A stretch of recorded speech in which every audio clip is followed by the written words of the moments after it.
अस्सलाम वालेकुम। आज जो हमने टॉपिक पढ़ना है वो है रे कास्टिंग। रे कास्टिंग सबसे पहले तो मैं आपको बेसिक कॉन्सेप्ट देना चाहूँगा। अपने दिमाग में इमेजिन करें कि कोई गेम ऑब्जेक्ट है जिससे एक रे निकल रही है, ठीक है। और अगर वो किसी पर्टिकुलर गेम ऑब्जेक्ट को हिट करती है तो एक्स वाई जी काम। अच्छा, हम रे कास्ट सबसे पहले यूज़ क्यों करते हैं? रे कास्ट यूज़ करने की सबसे बड़ी वजह ये है कि जो आप शूटिंग गेम्स के जैसे आपने स्नो ब्रदर या मेटल स्लग बनाई है, इसमें जो आप बुलेट स्पॉन कर रहे हैं ये गेम ऑब्जेक्ट एक्सपॉन करते हैं। जब आप एक गेम ऑब्जेक्ट स्पॉन करते हैं और उसको मेमोरी से निकालते हैं तो ये मेमोरी पे एक बर्डन होता है कि उसे एक नया ऑब्जेक्ट स्पॉन भी करना है और उसको डिस्ट्रॉय भी करना है, ठीक है। ये ऑप्टिमाइजेशन, इसको अच्छी ऑप्टिमाइजेशन नहीं कहते। इसके करने के दो तरीके हैं इससे बचने के। पहला तरीका तो ये होता है जो बड़ी गेम्स इस्तेमाल करती हैं, वो ये करते हैं कि ऑब्जेक्ट पूलिंग करते हैं। ऑब्जेक्ट पूलिंग ये होता है कि आप जो है जितने आपको ऑब्जेक्ट्स चाहिए होते हैं ना गेम के अंदर, वो आप एक दफ़ा इंस्टेंशिएट करा देते हैं, उनको रिमूव नहीं करते, मेमोरी के अंदर लोड करा देते हैं एक दफ़ा और फिर उनको यूज़ करते रहते हैं। एक ये टेक्निक है। दूसरी टेक्निक है आपके पास रे कास्टिंग की। जो कॉल ऑफ ड्यूटी है आपकी, जो बैटल फील्ड है, जो पबजी है, जो फोर्टनाइट है, जो एपेक्स लेजेंड्स है, ये गेम्स किस तरह चलते हैं। आप इसमें जैसे कि फोर्टनाइट में 100 बंदे उतरते हैं, एपेक्स लेजेंड में 60 बंदों, तीन तीन बंदों का स्क्वाड है, 60 बंदे उतर रहे होते हैं। तो अब 60 बंदों ने फायरिंग तो करनी है। तो अब इतनी गोलियां एक दफा गेम में चलेंगी एक मैप के अंदर, तो हार्डवेयर तो लिमिटेड होता है, वो तो बैठ जाएगा, ठीक है। इतने लोगों का सर्वर जो है उसने हैंडल करना, वो तो रह जाएगा। तो ये जो तरीका इस्तेमाल करते हैं इन दोनों में से एक करते हैं, ज़्यादातर रे कास्टिंग करते हैं। वो एक रे निकालते हैं गन से, बस आपको वो पार्टिकल सिस्टम दिखाते हैं जी, बुलेट बुलेट की आवाज़ आएगी, वो वाइब्रेशन और सारे शशके आपको दिखाते हैं कि ये चीज़ चल रही है, लेकिन इन दी एंड वो एक रे निकालते हैं। और वह रे जाकर जो ना प्लेयर को हिट होती है, वो आपको इल्यूजन ऐसी जगह बुलेट स्पॉन हो रही है, लेकिन बुलेट स्पॉन नहीं थे, वो रे एक स्पॉन करता है। कुछ पर्टिकुलर इंस्टेंस में बुलेट भी स्पॉन होती है, जैसे कि स्नाइपिंग स्नाइपिंग में और इन इन चीज़ों में, लेकिन वहाँ पे ये यूज़ करते हैं फिर ऑब्जेक्ट पुल। खैर, बैक टू द टॉपिक है, थोड़ा उसकी ब्रीफ हिस्ट्री थी। अब ये आप लोग देख रही हैं, आप सबने बनाया होगा ये स्नो ब्रदर जो भी सीन है, ठीक है। इसमें जो जंप का मैकेनिक था वो इस ऑन कोलिजन एंटर 2D पे जब वो ग्राउंड के गेम ऑफ अटैक ग्राउंड के गेम ऑफ कोलाइड करता था, तो उसका ये पुल का वेरिएबल ट्रू हो जाता था कि अब ये दोबारा जंप कर सकता है। मैं दोबारा ये चला के दिखाता हूँ। तो मैंने जब उसको प्ले किया तो मैंने इसको पब्लिक किया हुआ है, हाँ जी, ये देखें। अब ये ट्रू है, यानी कि ग्राउंड से कोलाइड कर, जैसे ही मैं स्पेस मांगा ये फॉल्स हो गया, और जैसे ही वापस है ये ट्रू हो गया। अच्छा, ये काम जो है ना आप कर रहे हैं ऑन कोलिजन एंटर के थ्रू। अभी तो गेम आपकी छोटी है, ठीक है, तो इसलिए आपको इशू नहीं आता, लेकिन बड़ी गेम में ऑप्टिमाइजेशन करते हुए अगर आप यूनिटी फॉर्म्स पढ़ें तो उस पर वो आपको जैसे कोड मंकी है, अगर आप कोड मंकी के कोड देखें ना तो बड़ा कम कोलाइडर यूज़ करता है, वो ज़्यादा सी शार्प की ट्रिक्स यूज़ करता है और उसका कोड बड़ा ऑप्टिमाइज होता है। कोलाइडर यूज़ करना में मसला नहीं है, लेकिन जब आपकी बड़ी गेम्स होती है ना बड़े स्कोप पे, तो उसमें वो कहते हैं कोलाइडर्स कम से कम यूज़ किया जाए, क्योंकि कोलाइडर की अपनी कैलकुलेशन होती है ना, सारा कुछ देखना होता है अपना। आप कोलाइडर प्लेयर अंदर ट्रिगर से एंटर हो रहा है तो उसकी एक कैलकुलेशन होगी, आपने उसमें फंक्शन कॉल करना है, बैक एंड पे वो सारी कैलकुलेशन चलती है। ट्रिगर से एग्जिट हो रहा है तो एक्स वाई जी फंक्शनैलिटी। तो इससे बचने के लिए सबसे पहले तो आज मैं इस सारे कोड को उड़ा दूंगा और हम ऐड करेंगे रे कास्टिंग, ठीक है। रे कास्टिंग के लिए मैं अपडेट में यहाँ पे आता हूँ और मैं करता हूँ, यहाँ पे मैं करता हूँ रे कास्ट हिट 2D के नाम का एक वेरिएबल बनाता हूँ, इसका नाम होता है हिट, ठीक है। इसमें पास करो फिजिक्स, आपकी फिजिक्स फिजिक्स 2D डॉट रे कास्ट। इसमें कुछ चीज़ें पास करनी होती है। पहली चीज़ ये कह रहा है कि ओरिजिन कहाँ से निकलना है, दूसरी चीज़ डायरेक्शन कि कहाँ तक जाना है। तो ओरिजिन है इसकी ट्रांसफॉर्म डॉट पोजीशन, इस गेम ऑफ पर्टिकुलर गेम जिस पे स्क्रिप्ट लगी है उसकी ट्रांसफॉर्म डॉट पोजीशन जो भी है, और वहाँ से उसको देना है आपने direction vector to dot down की। अब इसमें मल्टीपल चीज़ें आप ऐड कर सकते हैं। अगर आपने कभी लेयर सुना हो, ये डिस्टेंस का ऑप्शन दे रहा है, डिस्टेंस बताता है कि आपने कितने डिस्टेंस की रे की लेंथ रखनी है। मैं कर रहा हूँ सपोज छोटी सी करता हूँ 2 या 1 2 कर देता हूँ 2F।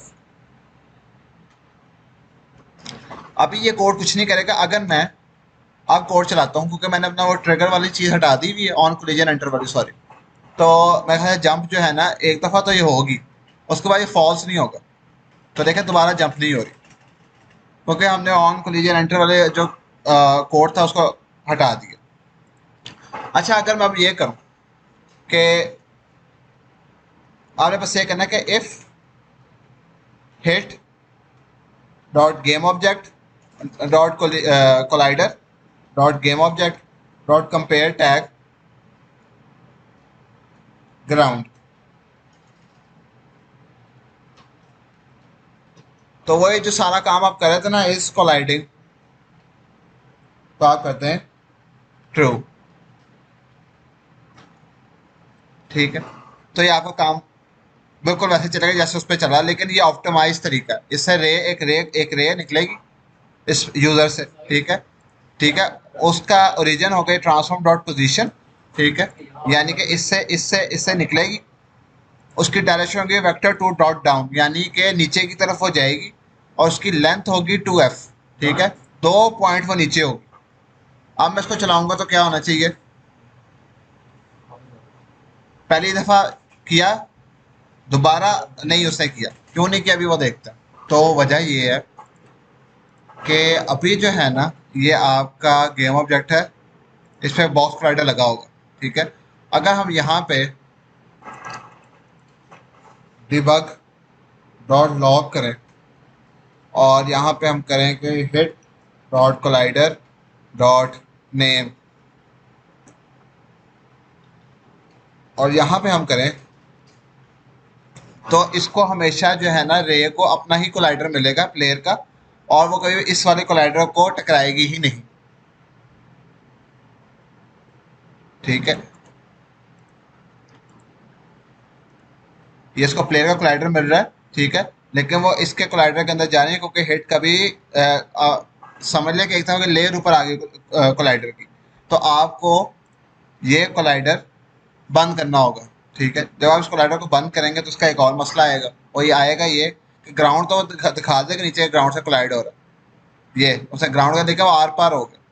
तो उसका सिंपल तरीका ये है कि आप बस ये करें कि जब वो ग्राउंड से टकराए तो game object dot get component box collider 2D dot enabled is equal to true कर दें,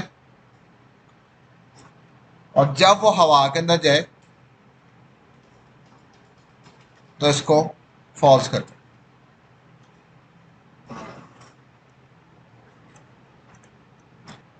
अब हम इसको चलाते हैं,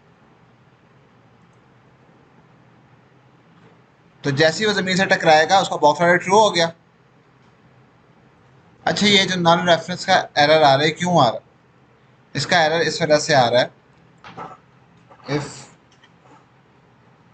हिट नल, यानी कि रे कास्ट किसी चीज को हिट कर रही हो तब तक ये नल रेफरेंस का एरर जाए।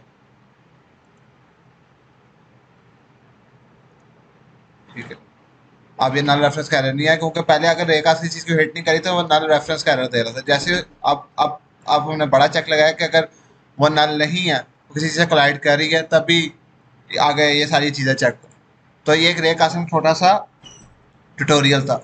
अब आप लोगों ने ये करना है कि जो हमने एनिमी बनाया था ना उसमें हमने बॉक्स स्लाइडर्स का इस्तेमाल किया था। अब आपने वो बॉक्स स्लाइडर हटाने हैं, और आपने भी रे कास्टिंग का इस्तेमाल करना। आपने जैसे मैंने यहाँ पे transform vector to dot down किया ना, आपने राइट करना या लेफ्ट करना। ठीक है, अगर वैसे लेफ्ट तो इस तरह होगा ना कि आप माइनस लगा दें, खैर, ताकि वो उसके रे कास्ट में अगर आए तो फिर वो उसको फॉलो करे, जो भी उसने टैग करना वो करे। तो इन शॉर्ट ये छोटा सा रे कास्ट में डेमो था।